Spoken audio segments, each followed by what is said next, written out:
Good morning all of you. Class 8th Hindi lesson 6 ईमानदार बालक। इसको लिखा है विष्णु प्रभाकर जी ने। तो चलिए पढ़ते हैं हम ये नाटक।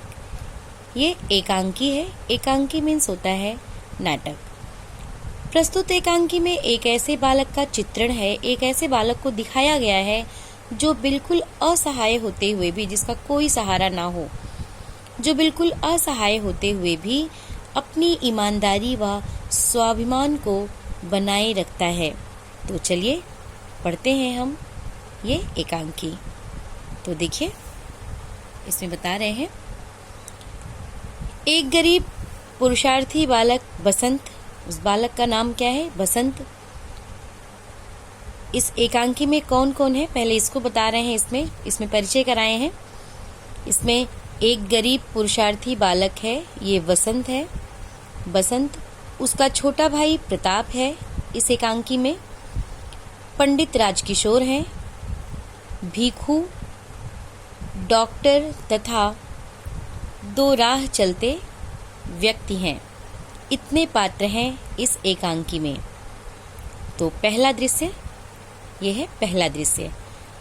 इसमें देखिए बता रहे हैं कि एक बड़े नगर का बाजार है। स्टेज पर आने जाने, लेने देने का शोर और भीड़ का दृश्य दिखाई पड़ रहा है। इसी बीच एक लड़का नंगे पैर, फटे कपड़े पहने, हाथ में थैला तथा थैले में सामान संभाले भागता हुआ आता है।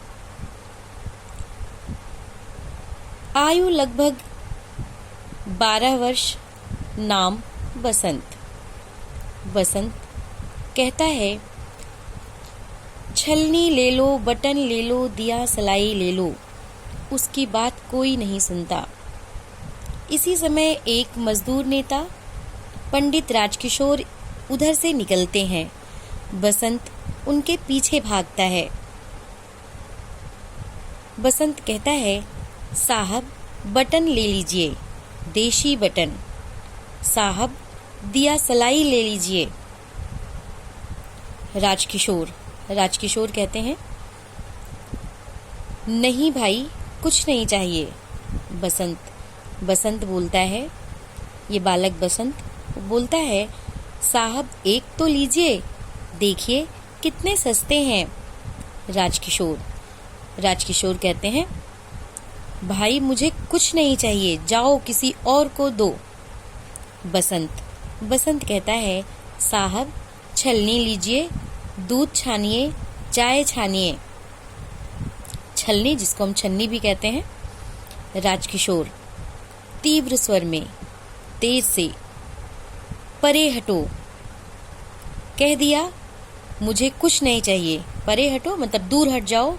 मैंने जब कह दिया मुझे कुछ नहीं चाहिए तो दूर हट जाओ। बसंत रुआंसा होकर,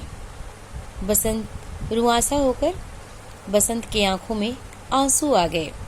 साहब अभी तक कुछ नहीं बिका, आपसे आशा थी, साहब एक तो लीजिए। राजकिशोर नम्र होकर जेब से 2 पैसे निकालते हैं। राजकिशोर जी को थोड़ी सी दया आ जाती है और वे अपने जेब से 2 पैसे निकालते हैं। लो ये 2 पैसे लो और जाओ।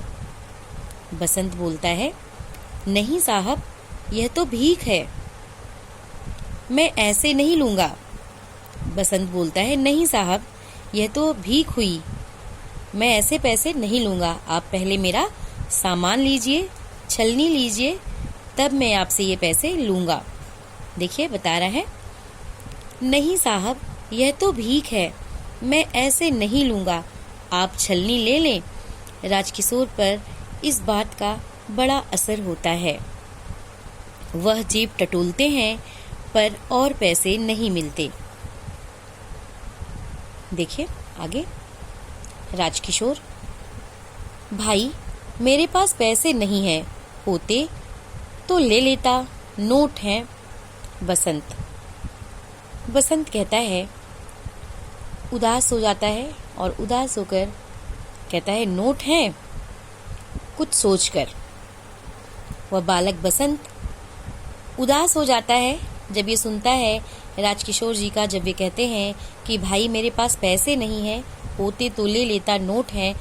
तो वो बच्चा बालक, वो बसंत उदास होकर नोट है, कुछ सोचकर कुछ सोचता है, फिर बोलता है तो आप नोट दे दीजिए, मैं अभी बाजार से भुना लाता हूँ।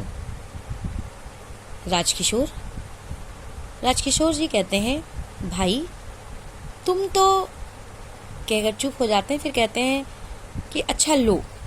फिर सोचते हैं, फिर कुछ सोच के बोलते हैं अच्छा लो, भुना लाओ, जल्दी आना।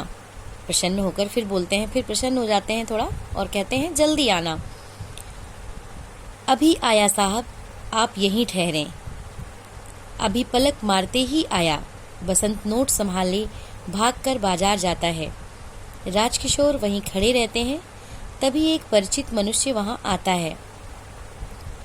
उन्हें खड़ा देखकर ठिठकता है, वहां पर रुक जाता है। राजकिशोर जी का कोई परिचित मनुष्य है, वो वहां उनको देखकर रुक जाता है। आगे कल, आज बस इतना ही। आज आपका होमवर्क है इसी लेसन का शब्दार्थ। आप इसको अपनी कॉपी में लिखेंगे और याद भी करेंगे। Thank you.